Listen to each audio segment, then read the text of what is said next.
kind of harass the Tiny out of the lane and set up to push the tier 1 tower rather early. He's got 4 stacks. They're in with the cookie.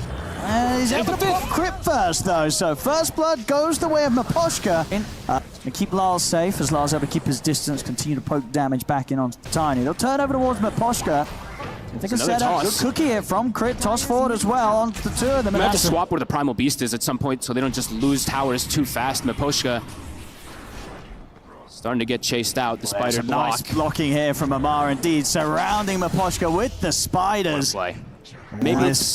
Maybe they do bring a rotation afterwards if they get a good position where Amar's too deep to be able to get a rotation from the Primal. They're trying to make a go on him. He's got the backup and mirror at his side. Cookie won't quite connect onto the turn of the bush. Whack on him back, but Snake King. He's here. He's trying to do a little bit of body blocking by this week, trying to catch onto Lal. The damage here. So outrageous. It's so much burst, and the final right click from a Chen takes the DK. He's had a very free lane. They're going to try. They're going to bring the Primal with the disruption. They got to get him out of this lane. They've got to try and shut him down. They'll get the grab. With the pulverize, they should have the burst. They do. Goes the way you'd want to see it go as well. If Amar still able to be a Noiradan from the grave there, was able to snipe his courier up into the spiders. Mira walking up the hill blind. Falcons, yeah, they were very set up for that quick kill. Again, because despite the fact that they made that move and they succeeded, but this net worth, it just continues to grow for Falcons. It's a difficult call to make, really, as Laurel, again, getting chased, so much stun, so much damage. Great blocks. Yeah, blocks here from Malrine. Toss again, look. It is easy. Getting to proportions in which... Oh! He caught him with the toss. I mean, toss is an incredible. I can't imagine any team here wants to play against this Broodmother. Top lane, they get the setup. The TPs are coming in, so they might be able to do something in response. Okay, Miposhka's there. They get the save. Can they counteract it at all? Collapse still might die. He's got to run away. Onslaught off to the side. The kisses are coming in. Is Cray able to find him with the connection? He is. Needed. And Laurel now. The kill. They're turning over towards Lal. They're going to almost certainly get him as well. The avalanche comes in. Crypt with the double as he snipes him with the scatter block. The base isn't safe. Amar's diving the tier 3s. He's just 12 minutes in, and he's going to get away with it. Miposhka's dead. These guys are too good. This is devastating. I mean, the early game is maybe built to get a kill or two, but overall in a fight, it's going to be disastrous. I mean, Amar, already knowing, he's high-fiving these towers, knowing how big of an advantage they already have. And they're not going to let up. Smooth. Just sort of sweep across the map, take these towers, and know that there's very little, really, that Spirit can do in terms of showing up. At the moment, yeah, it's Radahn on his Morphling that has the most farm. Another one. He's not going to want to be involved in any sort of action. They could kill anyone, plus more. It feels like, and they still could lose people. Lal's got his blink. Okay. They're going to come out for a smoke, but it's definitely one of those situations in which he knows he's got to be the one that has to go in. And it's first neck and it's going to feel pretty terrifying going in. Because if you go in, you're probably not coming out alive at this point unless something absolutely fantastic happens behind you. They're going to try and jump the Chen, see if they can burst Snaking. I mean, Snaking only barely gets brought down to half HP. Mira, can he line up the sharp shot? Onto Amar he can, but not onto Snaking. So Snaking's able to heal up. That's the Blink Dagger reveal, and kind of as expected, didn't do a whole lot at this point, Fog. No. Snag patient, just waiting. Not at all. This is... I mean, we did see some kind of one-sided games during the play-in stage, but this one's up there. It definitely is. It's not over at 16-minute marks per se in terms of buildings dying, but it might be over in terms of per se of how much pressure Falcons can make. Radahn getting closer to Manta, which is one of his big timings, but his other 2 cores just have nothing. They've gotten nothing yet. Collapse. Getting closer to BKB. He actually has a Mage Slayer coming out, so maybe with 3's 3-core, if they see an opportunity of Falcon overextending, they can punish Mira. Probably won't be so lucky. Just immediately burst there. Orchid into the Scatter Blast and the toss, and now up to the high ground they go. Team Spirit, what do they got? Collapse has got his BKB, so does have a way to get in there, but at the same time, I don't think they'll struggle too much to kill him off through the BKB, especially when they're just grouped up as this fight, man. They're pushing these buildings. I mean, Spirit. And they're not overextending. They can't do anything. Godstreng's popped by Skeeter. He's able to take his, ready to swing around towards the mid and maybe just go for more. Spirit has to hope for an overextension, but Falcons is just playing for the buildings. They're playing for the objectives for now. Got a jump. Some of the jump. They're going to see if they can try and burst through Nice the Sven. toss There's going to be a toss back to safety. Collapse is never getting on top of the three of them. Burst and play. They're able to take Skeeter down. Collapse looks over towards Snakey. Gets the grab as well. On towards Amar. They're taking out the Chen. They're taking out the Brute. They're taking out the four of them. They might get the Tiny too. Marine's the last one left alive, but the Bushwhack setup's there. Sure, he's got the Aegis, but on his own, they should be able to deal with him twice. Oh Team my Spirit, goodness. they're able to hold. They only lose the top set of racks. They won't be losing the mid set of racks, and they'll be keeping this game alive. Lol with a triple kill. This game, it ain't over yet, and it won't be a stomp, Fox. Nope, they're completely back in it, honestly. Wow. That is an amazing jump. Small Fredan on his Morphling, he's ready to carry. Yep, and Mira even too. Mira did not go down the route of the Atos first. He knows he has to play for the farm, so Maelstrom to be able to keep that farm going, to delay the game more. And Laurel now does have a secondary item finished up after that Mage Slayer just off of that one fight.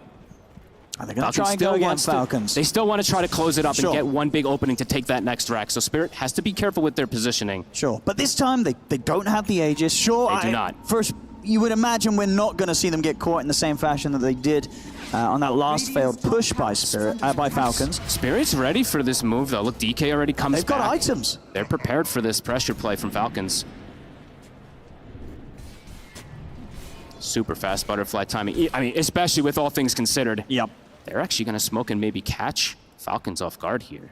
Marine's watching from the high ground, but they're ready to get the jump on him with the Dragon Tail. Collapses in with the follow. They're looking to burst through the Tiny. Marine's gone in an instant. He even used the BKB, but they get the grab right away. Now they all got to run. Now Falcons have got to back off.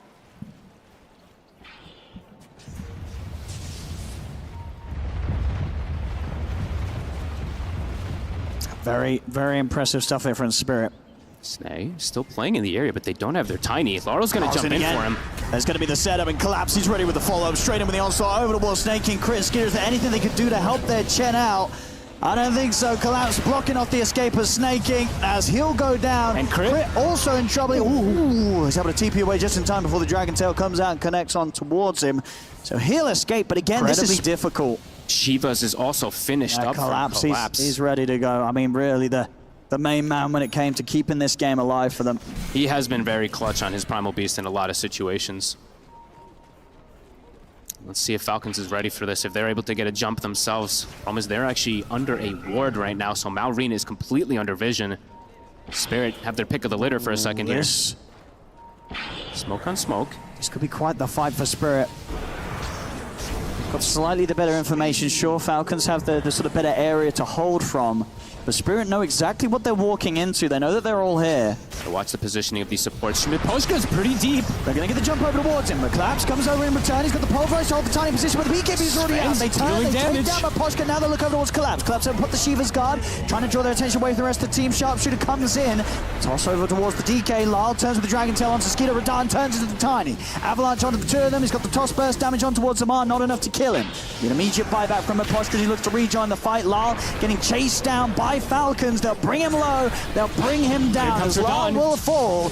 See if Radahn can do any sort of a cleanup. He's got his eyes on Skeeter. He's going to bail out. Realizes this fight is no longer a fight that they want to take. Miposhka, he'll go down a second time. Falcons, they'll take the fight, and with that, they'll be able to claim their Roshan.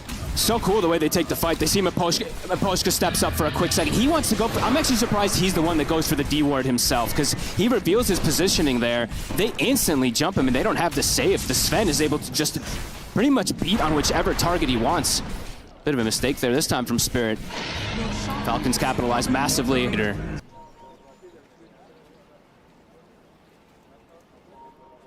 Overall for Spirit, do have to be careful from... I think Miposhka just has to be much more careful with his positioning up in this upcoming fight. He cannot be that far up to go for some type of D ward. Set up on the high ground. They know the Falcons are coming for them. Team Spirit. Tough fight versus this amp damage Sven.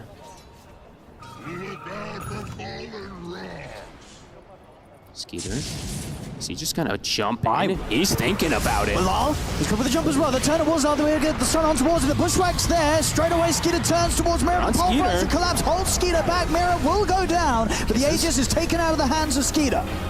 So what he's ready to do on round two. He's come up with the blink out. Team Spirit, they want to try and chase. They are one hero down without the hoping. They get the Dragon Tail opening onto Malrine. Collapse thinking about charging forward, but he'll hold back from this. Don chasing in still. He's got the insatiable. Insatiable. Doesn't want to try and lead in on this. They'll take this.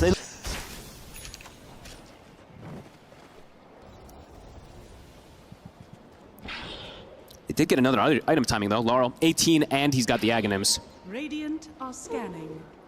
Might be able to catch off guard here. They have this ward that's outside. Amar, if he's not careful, might just get caught. Just outside of vision, they're able to put the Linkers again in with a follow-up stun. They've got the pushback as well. They're able to lock him down, take him out. No sort of heals coming out from Snaking. Will be able to save him.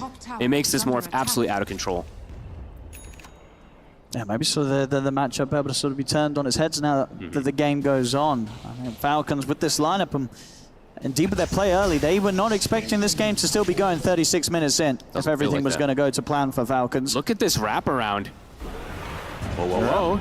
Gluttony is set up onto the two, and the pushback as well onto Skeeter. Toss up into the side, but at the same time, Radahn and Lar, they're able to get over to the back lines, take Snaking out. Falcons is fully split up. They're ready to go and help join the rest of the team as Malorine's BKB is going to soon come to a finish collapse. He's got the control with the pulverized. Lal and Radahn looking to bring over the damage to try and threaten Malorine. Jump forward from Lal. Sentries down. They've got the detection. Again with the bushwhacks from Mira holding Skeeter back, so Skeeter cannot get involved in this fight. A beautiful onslaught would collapse over the two of them. Skeeter, he's going to likely fall through the BKB as Radahn takes him down. Jump forward, they're not done yet. They'll look to Amar. He's got the BKB still at the ready there, so will manage to get out in time and avoid the stun.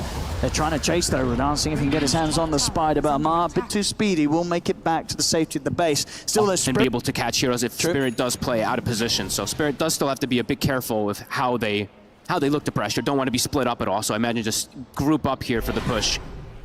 One thing's for sure so far from Spirit, we've seen them be definitely more cautious about how they go about the high ground in comparison to what Falcons have been tripped up upon in this game one. Spirit are definitely quite a bit more careful. They just send these morphling illusions. Tower's dropping. Someone's going to have to show. Amar will. And they saw the scatter blast from the right side, so they know that Falcons is smoked up somewhere.